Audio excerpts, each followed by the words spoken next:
If you're new to my channel, I would really love if you would press the subscribe button and join us. My name is Kate, and you could probably hear my cats in the background. So that's what the jingling is. So, real quick, it's been a month since I've made a video because my last video was a June reading wrap-up, and this is my July reading wrap-up. But some of you may know, I actually just moved from Pittsburgh to Columbus for law school. So, we've been here a little over 2 weeks. I've been unpacking, setting up my apartment, and the desk that I'm filming at is going to be my filming spot. Obviously nothing's really decorated and the lighting is strange, so that's going to be better once everything's set up. But this is where I'm going to be filming, but the desk had to be bought and built, and I just got a desk chair which I'm sitting in 2 days ago, so I can finally film. But yeah, I can talk more about law school, what I'm doing to prepare, my moving. I'm also thinking about doing like an apartment tour for you guys, so if you'd be interested in seeing that, letting me know. But in general, since I've last posted a video, I actually have quite a few new subscribers, so thank you for subscribing if you're new. I promise I'm going to be posting regular content. I'm working out like a weekly schedule of when I'm going to be filming and editing and that type of thing. So I am back for good to stay for sure. I'm done moving. I've had a couple of moves in the last few months, as you guys know. Life's been crazy, but I'm finally settling into a routine. So without further ado, let's get into what I read in the month of July. So I actually got to read quite a few books this month because I just graduated with my bachelor's degree. Woo, yay. I have a bachelor's degree in business with a marketing minor, in case you're curious. And like I said, I'll be transitioning into law school, so I actually won't be working. All through undergrad, I worked a full-time job, so I've always been busy, a busy bee, but I will not be working during law school.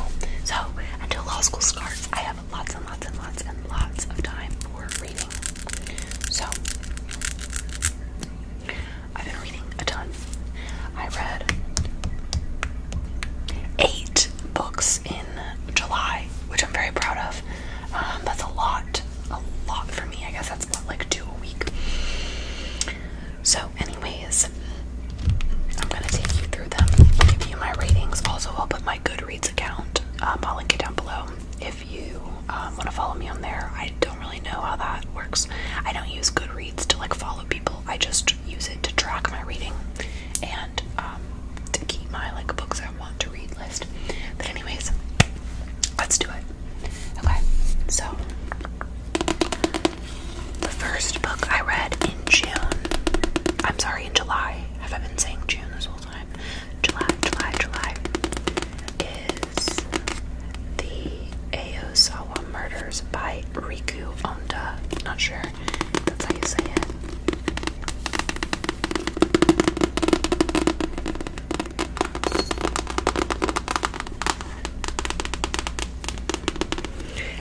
Because I have, like I said, 8 books. I'm not gonna like delve into all 8 of them because it'd be like a seriously long and boring video.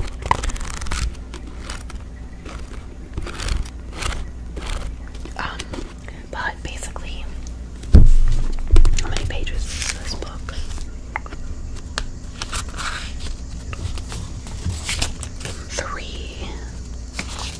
315. It was a little bit of a dense read though. It was just heavy, and it took me quite a while to get through it. Well, not that long, but considering how short it is, and a couple of the pages are falling out. It's a library book, so I just have them like tucked in there. I'll go ahead and read the synopsis for you. On a stormy summer day in the 1970s, Murders, the Aozawas, owners of a prominent local hospital, host a large birthday party in their villa on the Sea of Japan. The occasion turns to tragedy when 17 people die, poisoned by cyanide placed in their drinks. The only clues to what might have happened are a cryptic verse that could be the killers and the fact that the Aozawa's blind daughter, Hisako, was the only family member spared death. When the prime suspect commits suicide soon after, his actions seem to seal his guilt, but also ensure his motives will remain forever a mystery. Inspector Teru, an origami-obsessed ex-chain smoker, is convinced that Hisako had a role in the crime, as are many in the town, including the author of a best-selling book about the murders written 10 years after the incident. Several decades later, the truth is revealed through a skillful juggling of testimony by different voices, family members, witnesses, and neighbors, police investigators, and of course, the mesmerizing Hisako herself.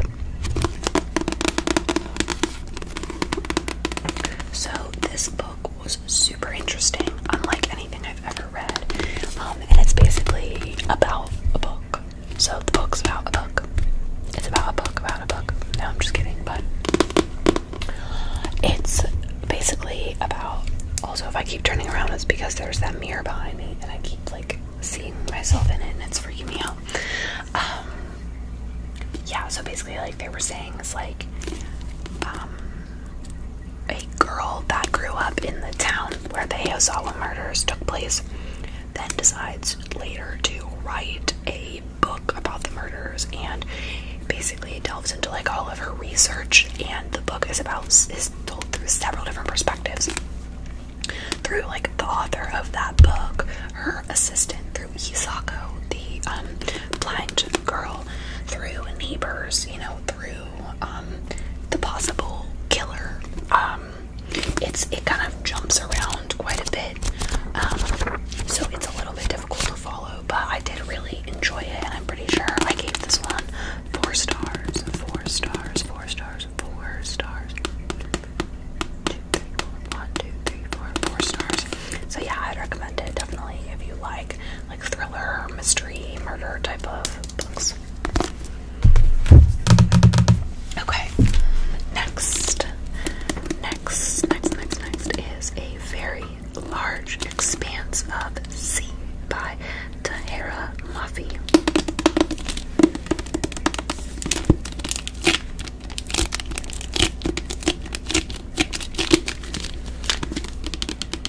Okay. It's 2002, a year after 9/11, and Shireen has just started at yet another school. It's an extremely turbulent time for the world, but also for someone like Shireen, a 16-year-old Muslim girl who's tired of being stereotyped. Shireen is never surprised by how horrible people can be, but she's tired of the rude stares, the degrading comments, even the physical violence she endures as a result of her race, her religion, and the hijab she wears every day. She decided long ago not to trust anyone anymore, and she doesn't expect or even try to fit in anywhere or let anyone close enough to hurt her. Instead, she drowns her frustrations in music and spends her afternoons breakdancing with her brother. But then she meets Ocean James. He's the first person in forever who really seems to want to get to know Shireen. It terrifies her. They seem to come from 2 irreconcilable worlds, and Shireen has had her guard up for so long that she's not sure she'll ever be able to let it down. Tahira Mafi, best-selling author of the Shatter Me series, blah blah blah blah. Okay. So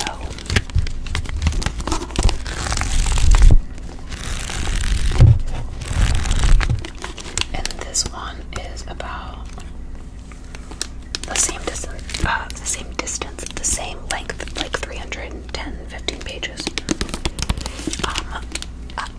I had picked this one up because a lot of people were talking about it. To be honest, I didn't realize it was a young adult novel. I don't really read YA, it's just not my favorite thing. So that being said, I did like it. I gave it, I think, 3 stars. It was enjoyable. I moved through it really quickly. It's just like a cute teen love story, but it also has that depth, talking about race and racial differences and especially like how like kids and teenagers kind of make assumptions about each other, and it sort of is like, you know, the tribulations of being in high school, but also after 9/11 being Muslim, and yeah, it definitely was a lot like deeper than the like traditional YA, and it had a lot of yeah, it had a lot of depth to it. I enjoyed it for what it was. Quick, easy read. Not my favorite, but not my least favorite, surely. So if you like YA, I would definitely check it out. Okay, next, dude, this was a weird book. This is Black Wave. BLACKWAVE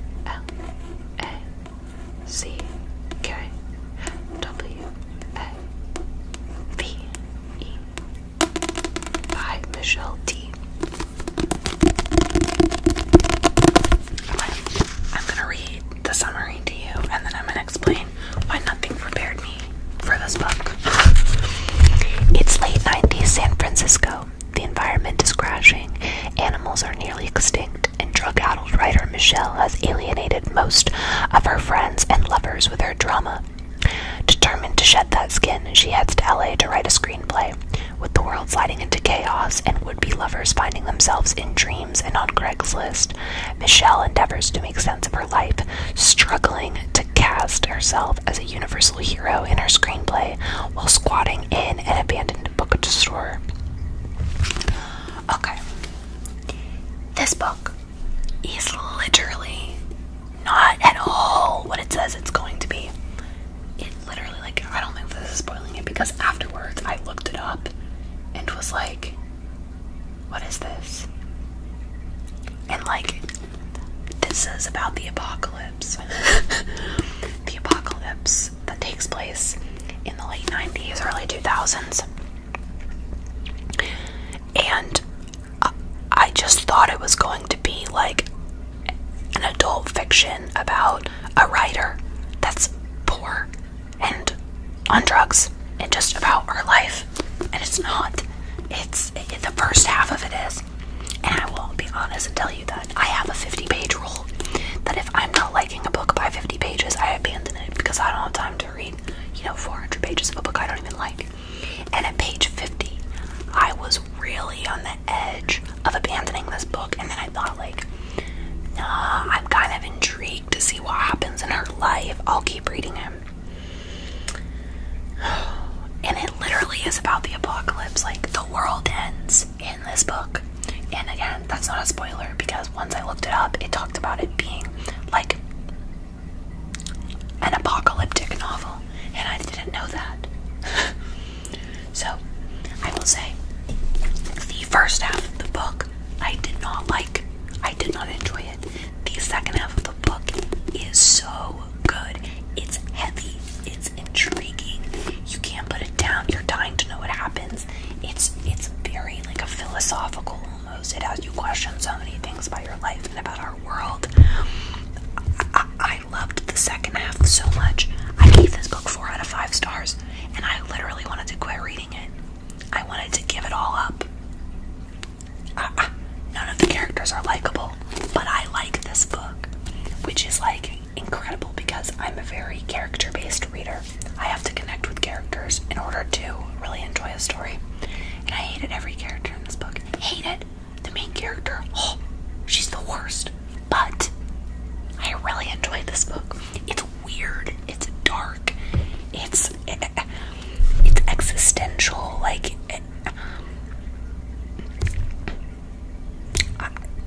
I recommend it. Just be aware that it gets better. It's like, I think once it was page like 70, 80, oh, so much better. Again, this is about 330 pages. But give it a try. It's dark. It's different. It's crazy. It is a wild ride. So that's Black Wave. Okay, next.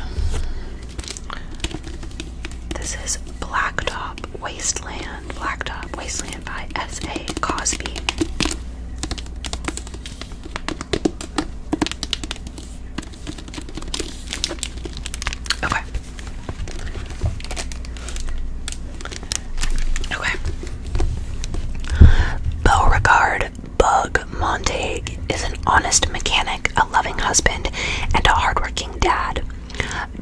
because there's no future in the man he used to be, known from the hills of North Carolina to the beaches of Florida as the best wheelman on the East Coast. He thought he'd left all that behind him, but as money gets tight, his carefully built new life begins to crumble. Pushed to his limits by poverty, race, and his own former life of crime, Buck finds himself drawn inexorably back into that world. When a smooth-talking former associate comes calling with the can't-miss jewelry store heist, Buck feels he has no choice but to get back in the driver's seat, and Buck is at his best when the scent of gasoline mixes with the smell of fear. Haunted by the ghost of who he used to be and the father who disappeared when he needed him most, Buck must find a way to navigate this blacktop wasteland or die trying. Okay, so first of all, if you like cars, and you like fast cars, and you like car chases, you will like this book. And if you like heists, it's very... you really connect with the main character and his family, and just like that idea of doing anything that he can to take care of his family, but also just sort of grappling with this like darkness within himself, and kind of where he comes from. But I'm really into cars, and there's a lot of just amazing imagery in this novel, excuse me, about just cars and the way that Cosby describes like the car chase and the action sequences really just puts you right there. That being said, I did give it a 3 out of 5 stars. The story and the ending kind of fell short, but all the action sequences were awesome, and I really enjoyed that aspect. This was a bit of like a different kind of read for me, although these reads in this video are all over the place, but this was definitely something different that I wouldn't normally pick up. But I really enjoyed it, and I'm glad I read it. But I probably wouldn't read it again. But yeah, if you like heists or a lot of action or cars, check it out. Okay, halfway done. Okay.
Successful, but slowly going under, maybe for the last time.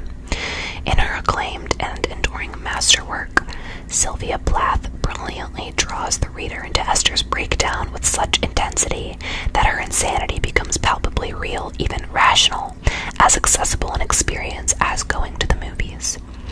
A deep penetration into the darkest and most harrowing corners of the human psyche, The Bell Jar is an extraordinary accomplishment and a haunting American classic. So yeah, this one is really, it dives deep into her breakdown, essentially. Kind of takes a very immersive lens into what depression is like and what depression can do to a person, especially a person that doesn't really feel super supported or like lacking a sense of community. I will say, trigger warning, this is pretty intense if you do struggle with mental health issues. That being said, I struggle with mental health issues myself, and I found this book very relatable and almost comforting. recent, so if you've never read it, definitely pick it up. I think I already said 4 out of 5 stars. Great one. It was nice to reread something familiar. Okay. Next is, I'm sure you've seen it everywhere, Beach Read by Emily Henry.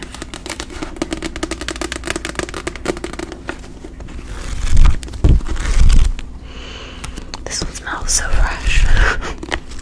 All those other ones were library books, and I actually bought this one, so it smells like that fresh new book smell. It's my favorite. Okay, Beach Read.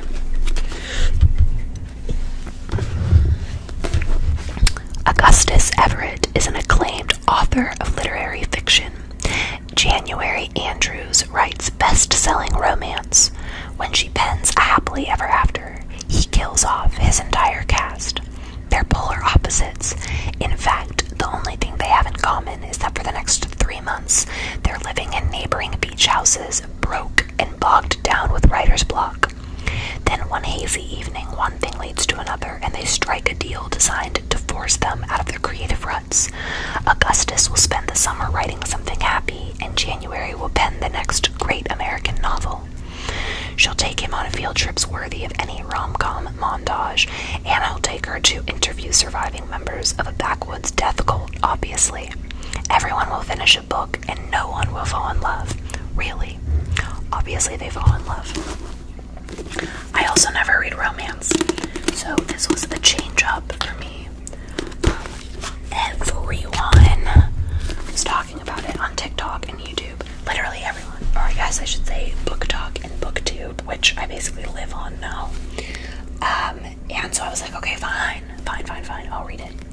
I'll read it by the pool, which is exactly what I did. And it was so great. I think I gave this one 4 or 5 stars. And here's what I'll say. I don't ever read romance. However, if all romance was like this, I would. The sex scenes in this book, it's not like a smut. There's like 2 sex scenes in the entire novel, and they're so well written that it's not cringy like 50 Shades or Twilight, where the whole time you're like, who says that? These are like so, like they're tingly, you know what I'm saying? A different kind of tingly than ASMR. Oh my god, and I love like the spine. It looks so pretty on my bookshelf. I really enjoyed this. I want to read more Emily Henry. I know she has another one that's on my list. It's like another summary read, and I can't think of the title of it off of the top of my head, but it's raved about for a reason. So even if you don't like romance, give this a shot. Okay, 2 more. Okay. Next I read Bunny by Mona Awad. It's like so bright. I did not like this book. I'm gonna read you the back though, and then I'll tell you why. A scholarship student who prefers the company of her dark imagination to that of most people, Samantha Heather Mackey is utterly repelled by the rest of her graduate fiction writing cohort at New England's elite Warren University, a clique of unbearably saccharine yet sinister rich girls who call each other Bunny and seem to move and speak as one. But everything changes when Samantha receives an invitation to the Bunny's fabled smut salon and finds herself inexplicably drawn to their front door, ditching her only friend Ava in the process. As Samantha plunges deeper and deeper into the Bunny's world and begins to take part in their monstrous experiments, the edges of reality begin to blur. Soon her friendships with Ava and the Bunnies will be brought into deadly collision. So, from what I'd heard about this book, I thought it was going to be, well, it is. What I was thinking is, okay, if this is going to be a book about like a cult, like a girl cult at a college, and that's what I kind of understood, and that it was like a thriller, horror kind of book, and all of that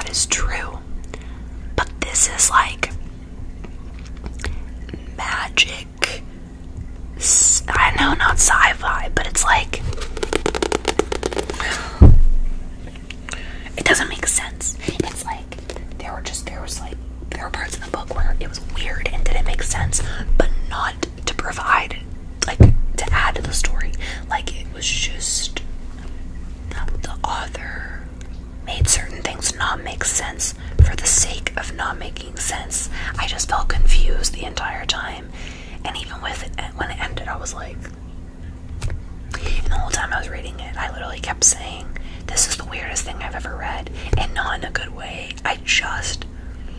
This book has super mixed reviews. Everybody's either like 5 stars or 1 star. It's very all over the place. I did move through it quickly because I wanted to know what was happening so badly. But it was horrible. I gave it 2 stars. I'm like mad because everybody talked so much about this book, and I was just expecting so much more from it. And also, I never buy books. All of these are from the library except Beach Read and this one. And it's just because I just was in the mood. I went into a Barnes & Noble and these were on my list and I'd been wanting to read them, so I picked them up thinking, you know, they'd be good, I guess. And this stunk. I don't know. I have a friend that I feel like would like it. Like, I feel like some people might enjoy it. I am just not one of those people. But if you want something super weird, check it out. I don't know, some people love it, so I just didn't, and I was really disappointed. Okay, and the last book, and my favorite, although I technically finished this one on August 1st, so I don't know if it should count, but it is The Night Circus by Erin Morgenstern. I think this one's about like 400 pages. And another new genre for me is fantasy. When I was a kid, I liked fantasy. And I was so obsessed with Harry Potter. Still am as an adult. And every time I've tried to read fantasy, I would find myself comparing it to Harry Potter. It was like, I just don't like fantasy because obviously if you're trying to compare it to something else, like, it's not going to live up, you know? Anyways, I decided to give it a try. Give fantasy a try, but specifically The Night Circus. I've never heard anyone say a bad word about this book, and now I know why. Let me read the summary for you. Okay. The circus arrives without warning. No announcements preceded. No paper notices plastered on lampposts and billboards. It is simply there when yesterday it was not. Within these nocturnal black and white striped tents awaits an utterly unique experience, a feast for the senses where one could get lost in a maze of clouds, meander through a lush garden made of ice, stare in wonderment as the tattooed contortionist folds herself into a small glass box, and become deliciously tipsy from the scents of caramel and cinnamon that waft through the air. Welcome to Le Cirque des Rêves. No idea if I'm saying that right. Beyond the smoke and mirrors, however, a fierce competition is underway. A contest between 2 young illusionists, Celia and Marco, who have been trained since childhood to compete in a game to which they have been irrevocably bound by their mercurial masters. Unbeknownst to the players, this is a game in which only one can be left standing, and the circus is but the stage for a remarkable battle of imagination and will. As the circus travels around the world, the feats of magic gain fantastical new heights with every stop. The game is well underway in the lives of all those involved: the eccentric circus owner, the elusive contortionist, the mystical fortune teller, and a pair of red-headed twins born backstage among them are swept up in a wake of spells and charms. But when Celia discovers that Marco is her adversary, they begin to think of the game not as a competition, but as a wonderful collaboration. With no knowledge of how the game must end, they innocently tumble headfirst into love. A deep, passionate, and magical love that makes the lights flicker and the room grow warm whenever they so much as brush hands. Their masters still pull the strings, however, and this unforeseen occurrence forces them to intervene with dangerous consequences, leaving the lives of everyone from the performers to the patrons hanging in the balance. Oh, this book. I gave it 5 stars. It's now one of my new favorite books, and I think Erin Morgenstern only wrote one other book, and I added it to my list once I finished this. This book was absolutely incredible. It was magical and amazing, and it takes place in the 18 and 1900s. So it just had this like old luxurious kind of feel to it. And just the circus and the way that she describes everything from the food they eat to even the smells and the clothing, and just I was so fully immersed in this story and in the circus, and all of these characters are so well developed, and there's so many subplots, and everything just comes together, and the ending is beautiful. I cannot say enough wonderful things about this book, and now I want to start reading fantasy again, just like romance. If all fantasy was like this, I would read fantasy, just like with Beach Read and romance. I just loved this. I read it too quickly. Like, I should have taken a longer time and really savored it, but I will definitely be rereading this at some point, and I could also see myself, like, reading this with my kids one day. I loved it. I definitely have to buy a copy for my collection. So anyways, that's all of the books that I read in July this year. I've got a lot lined up for August, and I'm excited to be having so much time to read. I'm hoping once school starts, I still have a little bit of time to read here and there, and I'm not so tired of reading for school that I can actually enjoy some fiction. But I promise I will see you soon, and I won't be such a slacker about uploading videos. But thank you so much for watching. I will link my Goodreads below if you want to check out what else I'm reading. If you've read any of these books, let me know how you feel about them. What have you read recently? Leave me some recommendations, etc. Thank you so much. I hope you feel nice and relaxed. Leave me some suggestions down below of what you'd like to